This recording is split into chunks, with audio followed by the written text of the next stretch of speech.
When you think about a risk-based contract, hospitals and health systems have to think about the cost models from two perspectives.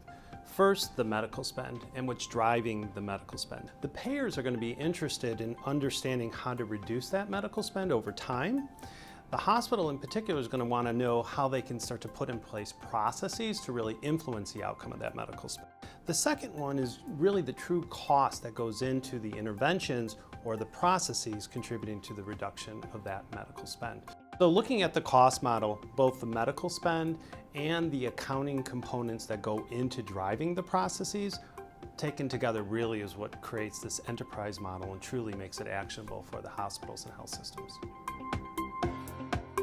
When you think about a care management strategy to be able to manage risk-based contracts, organizations really do have to start with thinking about how to manage different cohorts of the population.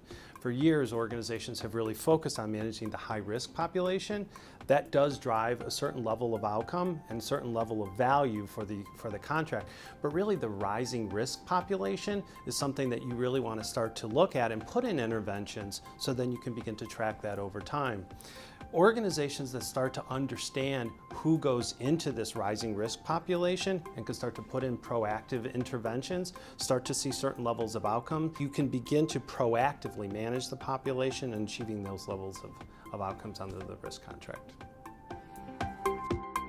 When you think about the analytics infrastructure to manage risk, there's a couple of things that organizations really should understand first and foremost. One is, how do you want to start to approach aspects of a risk-based contract and really understanding the problem that we want to start to solve. Information driven into some level of knowledge, driven into some level of wisdom is what allows providers to make data and analytics actionable. Infrastructure not necessarily has to be a large technology platform, but really has to be information that could translate well into a physician's clinical workflow and allows them an opportunity to be successful, translates to as a tool for them to understand what's occurring with the population at the point of service and truly make it actionable. What organizations begin to think through is moving from a retrospective data environment to one of being more prospective so you can create actionable insights. As organizations are undertaking this risk-based contracts, it's important that hospitals reach out to other providers really across the whole continuum of care.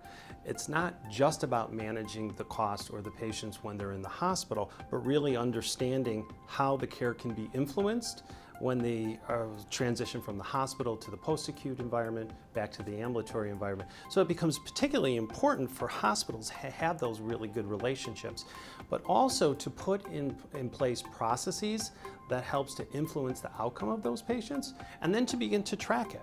If you're able to provide information across what we call that whole ecosystem of information for providers, it positions hospitals the best way that they can to really influence the outcome of those risk-based contracts, taking advantage of high quality delivery of care, as well as the cost management component that's necessary for success.